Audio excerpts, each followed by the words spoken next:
لله وحده والصلاة والسلام على من لا نبي بعده.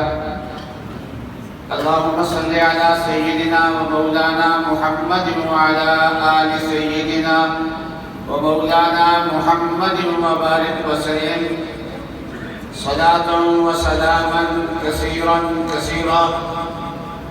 يا رب صل وسلم دائما أبدا على حبيبك خير الخلق كلهم. أما بعد،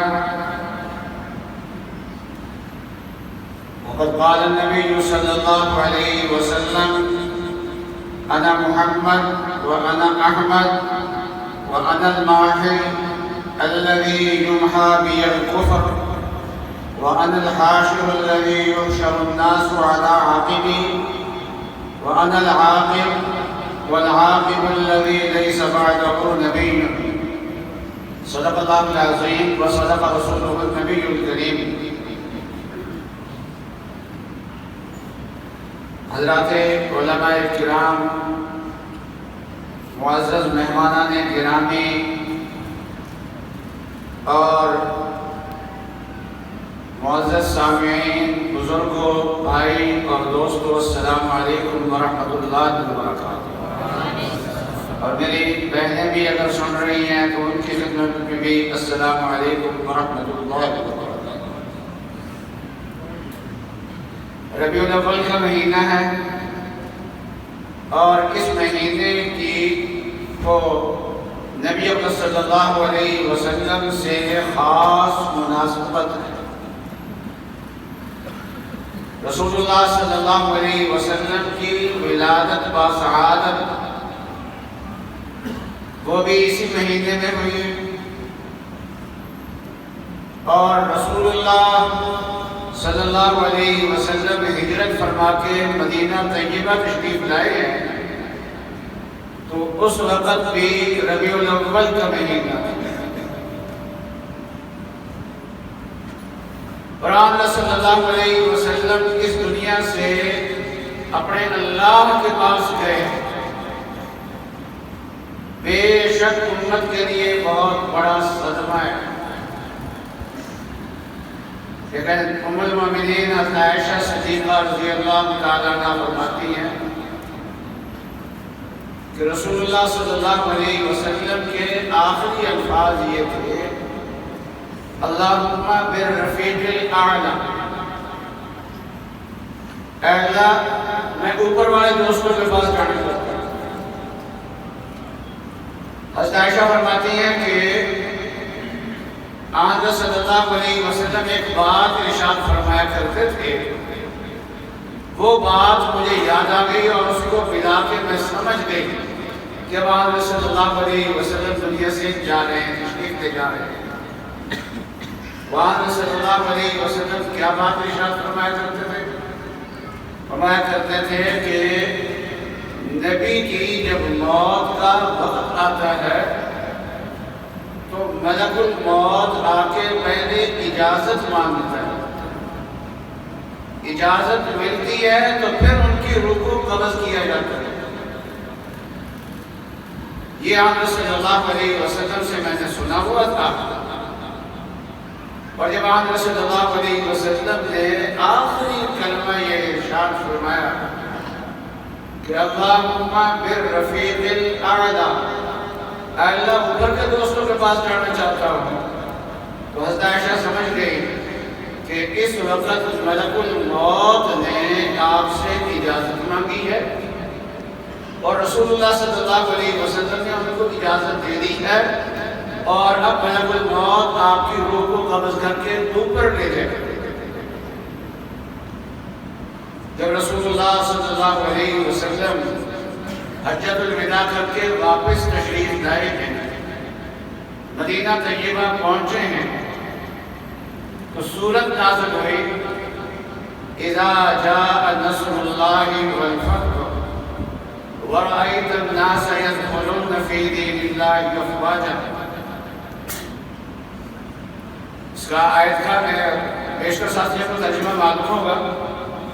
جب اللہ تبارک و تعالیٰ کی مدد آ گئی مکہ فتح ہو گیا اور آپ کو نظر آنا شروع ہو گیا کہ لوگ اب ایک ایک آدمی کر کے نہیں، قبیلے قبیلے، فوج در فوج اسلام میں داخل ہو گئے۔ پھر فرمایا فسبح بحمد ربک، اب آپ اپنے رب کی پاکی بیان کریں، ان کی حمد بیان کریں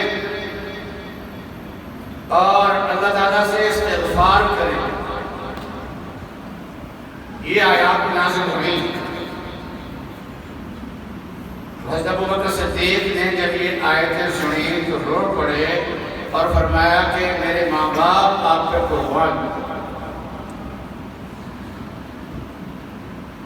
باقی صحابہ کہتے ہیں کہ ہم نے کہا عجیب بات ہے، اللہ تعالیٰ اپنی مدد کی بات کر رہے ہیں، نصرت کی بات کر رہے ہیں، فتح کی بات کر رہے ہیں، اس پہ اللہ کا شکر ادا کرنا چاہیے، اور ابوبکر جو ہے یہ رو رہے ہیں، اس پہ یہ بھی رونے کا مقام ہے۔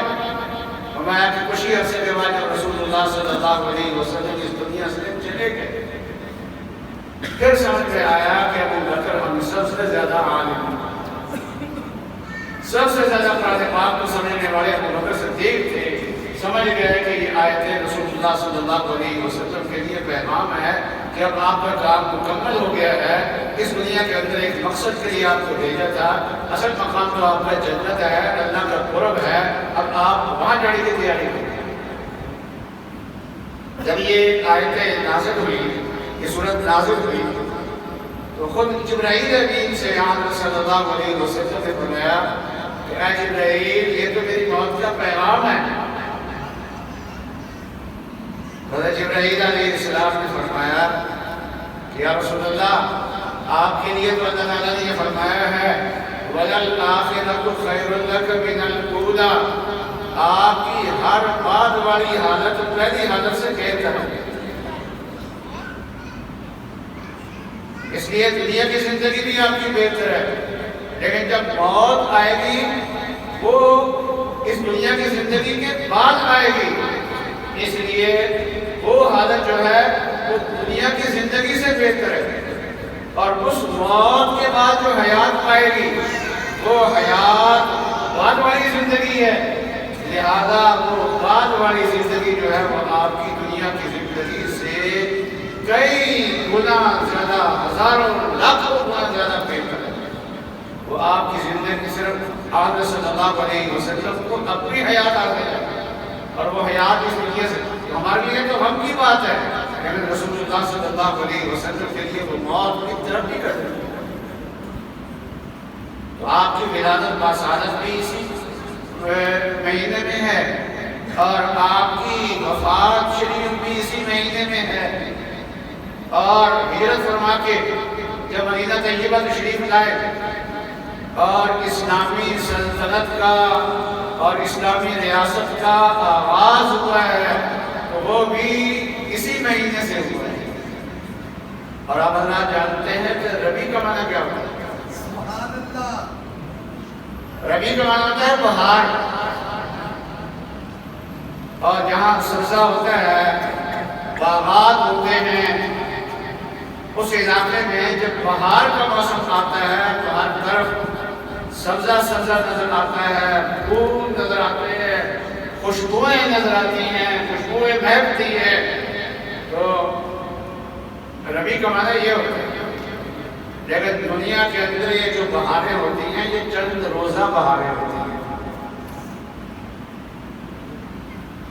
بہار کے بعد پھر خزاں بھی آتی ہے، وہی گھاس کو خشک ہونا بھی نظر آتا ہے، وہی گھاس جو ہے وہ یہ پتے جو بہار دکھا رہے تھے، اب جو پتے پیلے ہونے شروع ہو جاتے ہیں، پھر یہ پتے جھڑنے شروع ہو جاتے ہیں، پھر درختوں کی ٹہنیاں خالی خالی نظر آنی شروع ہوتی ہے، اور جو بہار انسان کی آنکھوں کو بھاتی تھی اور دیکھ کے دل خوش ہوتا تھا، اب صورتحال دیکھ کے انسان جو ہے وہ افسردہ ہو جاتا ہے۔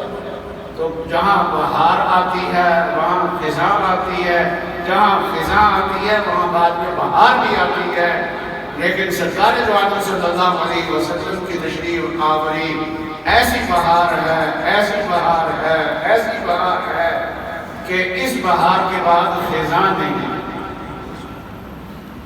صرف یہ نہیں ہے کہ خزاں نہیں ہے، بلکہ وقت کے گزرنے کے ساتھ ساتھ ان بہاروں میں اضافہ ہو رہا ہے۔ آپ پوری دنیا کے اندر چلے جائیے، رسول اللہ صلی اللہ علیہ وسلم کا لایا ہوا قرآن پاک پڑھا جا رہا ہے۔ آپ پوری دنیا کے اندر چلے جائیے، رسول اللہ صلی اللہ علیہ وسلم کی زندگی سے متعلق جو علوم ہے، علم حدیث ہے، علم سننا ہے، جگہ جگہ جو ہے اس کی رونقیں لگی ہوئی ہیں، بہاریں لگی ہوئی ہیں۔ آپ اسی سیدھے روڈ پہ چل جائیں، ادارہ مل جائے گا آپ کو، 300 سے زیادہ عالمی طلبہ مل جائیں گے جن کا کام یہ ہے کہ صبح سے لے کے شام تک سرکار دو عالم صلی اللہ علیہ وسلم کی سنت کو پڑھنا ہے، حدیثوں کو پڑھنا ہے، صرف ان کا یہ کام ہے۔ اور آپ دیکھ لیجئے کہ مساجد آباد، آج کل سیرت النبی کی کانفرنسیں ہو رہی ہیں، میلاد کے موضوع پہ اجتماعات ہو رہے ہیں، نبی اکرم صلی اللہ علیہ وسلم کی نعتیں پڑھی جا رہی ہیں۔ آج عیسائی بھی اپنے پیغمبر کا نام لیتے ہیں اور یہودی بھی اپنے پیغمبر کا نام لیتے ہیں، لیکن ان میں اور ہم میں کچھ فرق ہے۔ یاد رکھیے، جن پیغمبروں کا وہ نام لیتے ہیں ان پیغمبروں کا احترام ان سے زیادہ ہم کرتے ہیں۔ یہودی موسیٰ علیہ السلام کا نام لیتے ہیں، رسول اللہ صلی اللہ علیہ وسلم 10 محرم کا روزہ رکھا کرتے ہیں۔ تو کسی نے کہا کہ یا رسول اللہ، یہود بھی روزہ رکھتے ہیں، وہ تو روزہ رکھتے ہیں۔ بتایا گیا کہ وہ کہتے ہیں کہ اس دن موسیٰ علیہ السلام کو فرعون سے نجات ملی تھی، انہوں نے اس دن روزہ رکھا تھا۔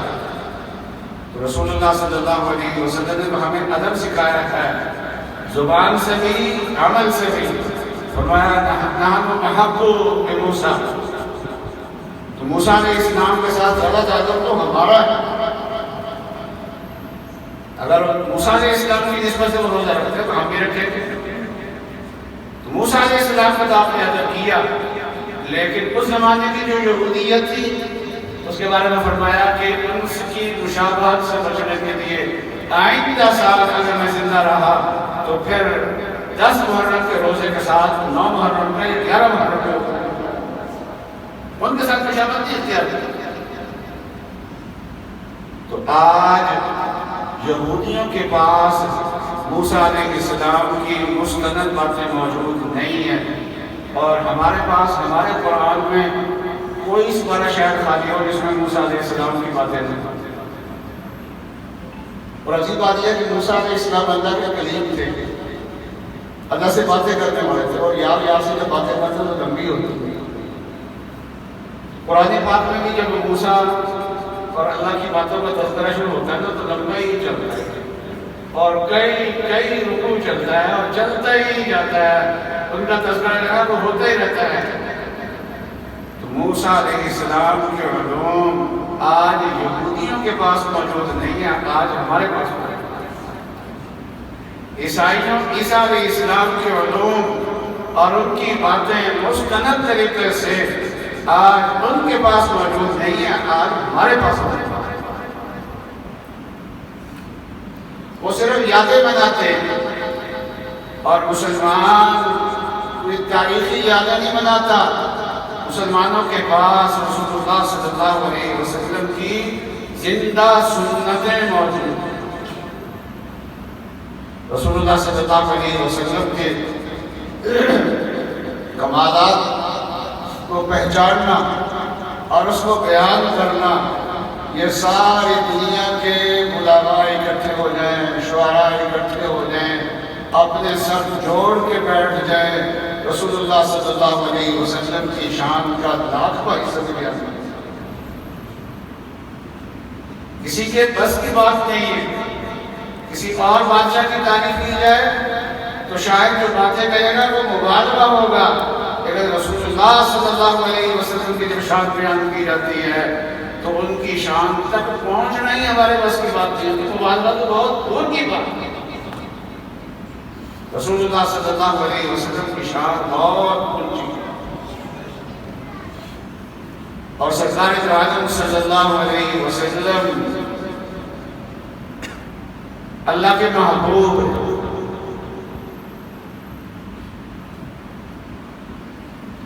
اور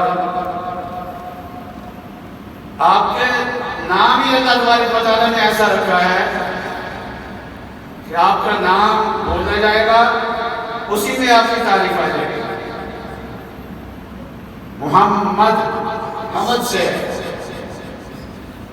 اور یہ باب تفعیل ہے، اسم مفعول کا صیغہ ہے۔ باب تفعیل ساتھ ملا کے حمد کے ساتھ معنی یہ ہوتا ہے کہ ایسی ذات جس کے کمالات ذاتی ہوں اور اس کے کمالات اور محاسن کی وجہ سے مبالغہ کے ساتھ کثرت کے ساتھ تعریف کی جائے، بہت زیادہ تعریف کی جائے، تسلسل کے ساتھ اس کی تعریف کی جائے، تو ایسی ذات کو محمد کہتے ہیں۔ تو آپ کا اس میں گرامی ہی ایسا تھا، اور مشرکین مکہ آپ کی برائی کرتے تھے تو وہ عربی نام جانتے تھے، آپ معنی بھی سمجھتے تھے، اس لیے آپ کی اگر برائی کرے، آپ کا نام لے کے کرے تو برائی اور آپ کا نام دونوں میں جوڑ دے گا۔ آپ کی اگر مذمت کرے تو اس لیے کہ اگر آپ کا نام لیتے ہیں تو نام کا مطلب یہ ہے کہ تعریف کیا ہوا، جس کی کثرت سے تعریف کی جائے، مواقع سے تعریف کی جائے، تسلسل سے تعریف کی جائے، پھر آگے اس کی مذمت کی جائے تو جوڑی کوئی نہیں۔ اس لیے انہوں نے اس وزن پہ ایک لفظ اور گھڑ لیا، جب آپ کی مذمت کرنی ہوتی تھی تو وہ لفظ بولتے تھے، کہتے تھے مذمم موضوع میں، مذمم کہتے ہیں جس کی محمد کی طرح معنی اس کا کیا، یعنی جس کی مذمت کثرت سے کی جاتی ہے، اور یہ لفظ بول کے پھر آپ کی برائی کرتے ہیں۔ اور نبی اکرم صلی اللہ علیہ وسلم نے فرمایا صحابہ سے کہ دیکھو میرے اللہ مجھ سے برائی کو کیسے دور کرتے ہیں، میرے اللہ مجھ سے برائی کو کیسے دور کرتے ہیں کہ یہ میرے مخالفین جب برائی کرنے لگتے ہیں تو مذمم کی برائی کرتے ہیں، اور میں مذمم نہیں ہوں، میں تو محمد ہوں۔ تو اللہ تبارک و تعالیٰ مجھ سے برائی کو کیسے دور کرتے ہیں؟ فرمایا اِنَّا كَفَيْنَاكَ الْمُسْتَهْزِئِينَ، آپ کے جو مذاق اڑانے والے ہیں ہم اس کے لیے کافی ہیں، نبی فرماتے ہیں ہم اس کے لیے کافی ہیں۔ رسول نے فرمایا دیکھو اللہ تبارک و تعالیٰ برائی مجھ سے دور کرتے ہیں، ان کی مذمتیں دور کرتے ہیں، وہ اتنی مذمتیں کرتے ہیں لیکن محمد کہہ کے نہیں کرتے، مذمم کہہ کے کرتے ہیں، اور میں محمد ہوں، میں مذمم نہیں ہوں، وہ مذمم کی مذمت کرتے ہیں، اور میں محمد ہوں، اس لیے وہ کسی اور کی مذمت کر رہے ہیں اور میرا نام کچھ اور ہے۔ تو اللہ تبارک و تعالیٰ نے نام ہی ایسا بنایا کہ وہ عرب کے لوگ جو عربی جانتے تھے وہ آپ کا نام لے کے پھر آپ کی برائی کرنا ان کے لیے مشکل ہو جاتا ہے۔ وہ سمجھتے تھے کہ یہ لفظ بھی بولتے آگے برائی بھی کرے، یہ کیسے ہو سکتا ہے؟ ادھر سے یہ کہے کہ یہ ایسی ذات ہے جس کی تعریف کثرت سے ہوتی ہے، تسلسل سے ہوتی ہے، مبالغے سے ہوتی ہے، بہت زیادہ ہوتی ہے، تو معنی اس کا یہ پھر اس کی برائی کرے تو یہ تو جوڑی کوئی نہیں بیٹھتا۔ تو نبی اکرم صلی اللہ علیہ وسلم اللہ کی محبوب میں عرض کر رہا تھا،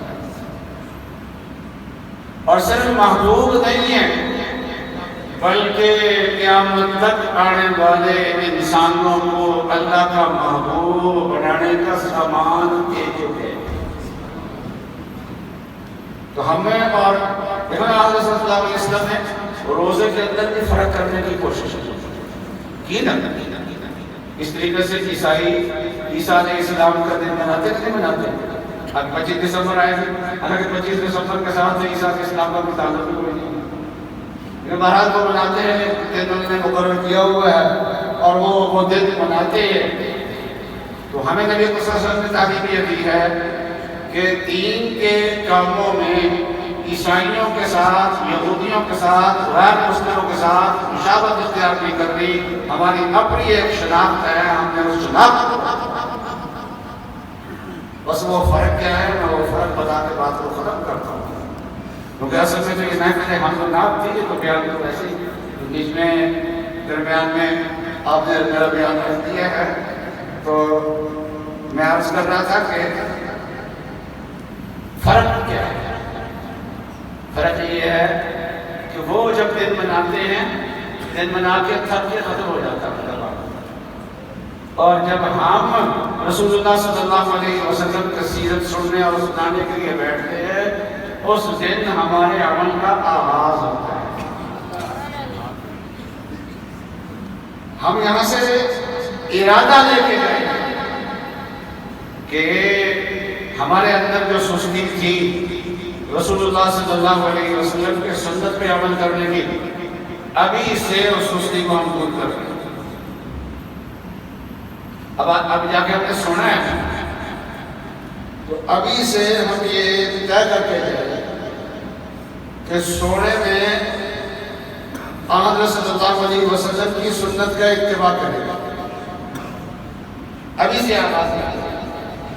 اور پھر مزید سنتیں رسول اللہ صلی اللہ علیہ وسلم کی ہم سیکھیں گے. تو آپ بھی اللہ کے محبوب، جو آپ کے مشابہ ہو جائے گا وہ بھی اللہ کا محبوب ہے.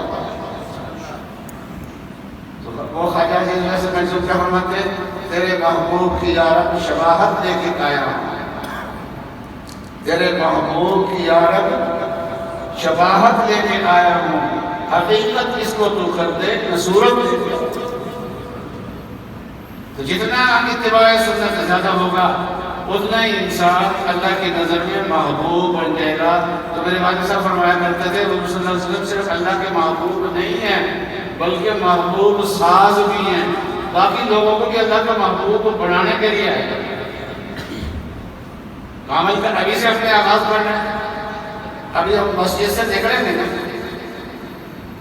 تو ابھی یہ سوچ کے نکلنا ہے. حضور صلی اللہ علیہ وسلم مسجد سے نکلتے تھے تو بایاں قدم پہلے نکالتے تھے، جوتا پہنتے تھے تو دایاں قدم پہلے جوتا پہنتے تھے. اور باہر نکلتے ہوئے رسول اللہ صلی اللہ علیہ وسلم دعا پڑھا کرتے تھے کہ بسم اللہ والصلاۃ والسلام علی رسول اللہ. آگے اللہم انی اسألک من فضلک. گھر جائیں گے تو حضور نے فرمایا کہ جب گھر جاؤ تو گھر والوں کو سلام کرو. وہاں جا کے السلام علیکم پڑھیں. اور رات کو سوتے ہوئے بابور ہو کے سوئے تھے اور دائیں کروٹ میں سوئے تھے. اور آقا صلی اللہ علیہ وسلم سے کئی دعائیں منقول ہیں. ایک دعا تھوڑی سی لمبی ہے لیکن یہ ہے کہ اس میں اللہ کے ساتھ تعلق نہیں کہا. اللہم اسلمت نفسی الیک ووجہت وجہی الیک وفوضت امری الیک رغبۃ ورہبۃ الیک لا ملجأ ولا منجا منک الا الیک آمنت بکتابک الذی انزلت وبنبیک الذی ارسلت. الفاظ میں شاید آگے پیچھے میں ہو گئے ہوں. اس میں تعلق معاہدہ جو ہے وہ ٹوٹ کے بنا ہوا ہے. یہ تو ابھی آپ فوری طور پہ یاد بھی نہیں کر سکتے. اس کی تشریح بھی اس مختصر مجلس کے اندر مشکل ہے، لیکن مجھے توقع ہے کہ آپ سیکھیں گے. ماشاء اللہ آپ کے مسجد کے خطیب جو ہے وہ حافظ بھی ہیں، عالم بھی ہیں، مفتی بھی ہیں، ڈاکٹر بھی ہیں. لیکن جب وہ ڈاکٹر دوائیوں والے ڈاکٹر نہیں، پی ایچ ڈی ڈاکٹر. وہ ایک آدمی سے نا وہ پی ایچ ڈی ڈاکٹر پڑھ گیا نا تو باہر پر نام کی پٹی پہ لکھی ہوئی تھی نا تو اس پہ بھی ڈاکٹر کا پتہ نہیں. وہ ایک مائی دوائی جگہ پہنچ گئے. میں نے کہا بھائی میں وہ نہیں ہوں عام ڈاکٹر جیسا تو وہ نہیں ہوں, میں PhD ڈاکٹر ہوں. تو ماں کی بڑی حیران ہو کے پوچھتی ہے وہ کڑی بیماری ہوتی PhD PhD کا پڑھا ہوتا تھا تو تحقیق PhD کی تحقیق کا نام ہوتا ہے. تو تحقیق کا ایک درجہ ہوتا ہے, ایک آدمی تحقیق کرتا ہے, ایک مقالہ لکھتا ہے اور اپنی ایک چیز پیش کرتا ہے, پھر بہت سارے لوگ مل کے اس پہ مناقشہ کرتے ہیں, وہ اس کو وہاں سے پاس ہوتا ہے تو ڈگری ملتی ہے, اساتذہ سے نہیں ملتی. تو بہرحال آپ اپنے امام صاحب سے یہ چیزیں سیکھ سکتے ہیں. مختصر دعا تو آپ پڑھ سکتے ہیں, سبھی پڑھ سکتے ہیں. کیا تھی؟ اللہم باسمک اموت واحیا, اللہم باسمک اموت واحیا. دائیں کروٹ میں جب لیٹنا ہے, مطلب یہ نہیں کہ نیند بھی دائیں کروٹ پہ ہی ہے, مطلب یہ ہے کہ آواز جو لیٹنے کا ہے وہ دائیں کروٹ سے, یہ کروٹ بدل نہیں سکتے. اور ہمارے پاس بزرگوں نے یہ فرمایا ہے کہ سونے کے لیے جو وضو کیا جاتا ہے نا, تو وہ اگر وضو ٹوٹ جائے تو دوبارہ کرنے کی ضرورت نہیں, وضو کافی ہے, ایک وضو کافی ہے. ورنہ آدمی جا کے لیٹتا ہے, ڈھیلا ہوتا ہے, جسے ڈھیلا چھوڑ دے گا تو ہوا بھی نکلے گی, تو وضو ٹوٹ بھی سکتا ہے. تو وہ ٹوٹ جائے تو بہتر نہیں ہے, اس لیے کہ تازگی مقصود ہوتی ہے. اور آج کل تو ہمارے واش بیسن لگے ہوئے ہیں, اور وضو کرنا ہمیں جو آدھے گھنٹے کا کام ہے, اتنا لمبا چھوٹا کام بھی نہیں ہے. تو ابھی سے ارادہ کر لیں کہ ہم نے اپنی زندگی کو رسول اللہ صلی اللہ علیہ وسلم کی سنتوں سے مزین کر لیں.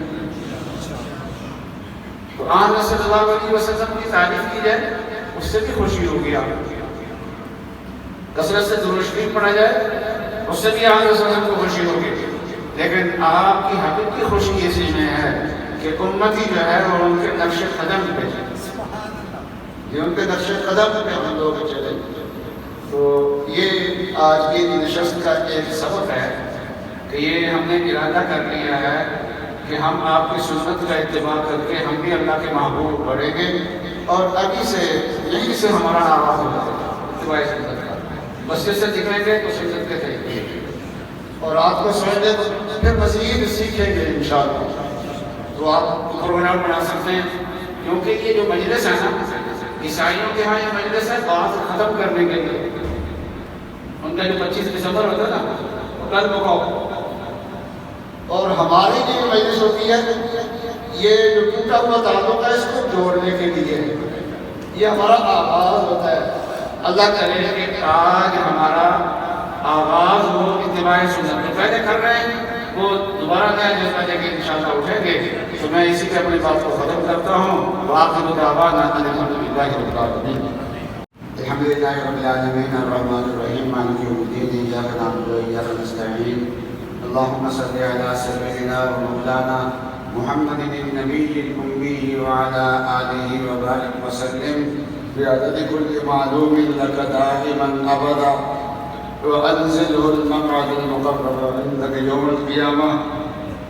لا إله إلا الله الحليم الكريم. سبحان الله رب العرش العظيم. الحمد لله رب العالمين. نسألك موجبات رحمتك وعزائم مغفرتك والغنيمة من كل بر والسلامة من كل إثم. لا تدع لنا ذنبا إلا غفرته, ولا هما إلا فرجته, ولا دينا إلا قضيته, ولا حاجة هي لك رضا إلا قضيتها ويسرتها يا أرحم الراحمين. يا أرحم الراحمين. يا أرحم الراحمين. منزول بك كل حاجة. يا حي يا قيوم برحمتك نستغيث. أصلح لنا شأننا كله ولا تكلنا إلى أنفسنا طرفة عين. یا اللہ یہ جن حضرات نے یہ شاندار مجلس منعقد کی, اس کا اہتمام کیا, اس کے لیے اخراجات کیے, اس کے لیے کوششیں کی, عمل کیا, سعی کی, یا اللہ سب کی مسائل کو اپنی بارگاہ میں قبول فرما لیجیے. یا اللہ جنہوں نے نعتیں پڑھی ہیں, بیانات کیے ہیں, یا اللہ ان کی یا اللہ حاضری کو اپنی بارگاہ میں قبول فرما لیجیے۔ جتنے سامعین موجود ہیں، میری بہنیں بیٹیاں موجود ہیں، یا اللہ سب کی حاضری کو اپنی بارگاہ میں قبول فرما لیجیے۔ یا اللہ اس کو اپنے تعلق میں اضافے کا ذریعہ بنا دیجیے۔ نبی اکرم صلی اللہ علیہ وسلم کی سنت سے محبت کا یا اللہ ذریعہ بنا دیجیے۔ رسول اللہ صلی اللہ علیہ وسلم کی محبت میں اضافے کا ذریعہ بنا دیجیے۔ اللہم انا نسألک حبک وحب من یحبک وحب عمل یقربنا الی حبک۔ یا اللہ آپ سے آپ کی محبت مانگتے ہیں، یا اللہ ان لوگوں کی محبت مانگتے ہیں جن کے پاس بیٹھنے سے آپ کی محبت ملتی ہے۔ یا اللہ اور ان اعمال کی محبت مانگتے ہیں جن اعمال سے آپ کی محبت ملتی ہے، اپنے حبیب صلی اللہ علیہ وسلم کی محبت ملتی ہے۔ یا اللہ اس وبا کو پوری دنیا سے ختم فرما دیجیے، حرمین شریفین کی رونقوں کو بحال فرما دیجیے۔ یا اللہ رزق حلال کے ساتھ، پاکیزہ رزق کے ساتھ، یا اللہ حرمین شریفین کی بار بار مقبول حاضری یا اللہ ہمیں نصیب فرما دیجیے۔ وہاں کی حاضری یا اللہ ہمیں نصیب فرما دیجیے۔ بیماروں کو شفا عطا فرما دیجیے۔ جن جن لوگوں نے دعاؤں کے لیے کہا ہے، یا اللہ ان کی حاجات کا ذکر پورا فرما دیجیے۔ بچے اور بچیوں کے رشتوں کی جو مشکلات ہیں، یا اللہ سب کی مشکلات کو دور فرما دیجیے۔ نرم اور نبھاؤ والے رشتے یا اللہ سب کو عطا فرما دیجیے۔ بے روزگاروں کو حلال کا، عافیت کا روزگار عطا فرما دیجیے۔ مقروضوں کے قرضوں کی ادائیگی کی صورت پیدا فرما دیجیے۔ اے رحم الراحمین، نبی اکرم صلی اللہ علیہ وسلم نے جو خیریں مانگی ہیں، یا اللہ وہ ساری خیریں آپ سے ہم مانگتے ہیں، ہمیں عطا فرما دیجیے۔ جن شرور سے رسول اللہ صلی اللہ علیہ وسلم نے پناہ مانگی ہے، یا اللہ ان تمام شرور سے پناہ مانگتے ہیں۔ یا اللہ مدارس کی اور مساجد کی عظمتوں کو بڑھا دیجیے۔ دینی ادارے، دینی جماعت، تبلیغی جماعت، یا اللہ ان کے کاموں میں اخلاص اور برکت عطا فرما دیجیے۔ وصلی اللہ تعالی علی خیر خلقہ سیدنا مولانا محمد وعلی آلہ و اصحابہ اجمعین، آمین برحمتک یا ارحم الراحمین۔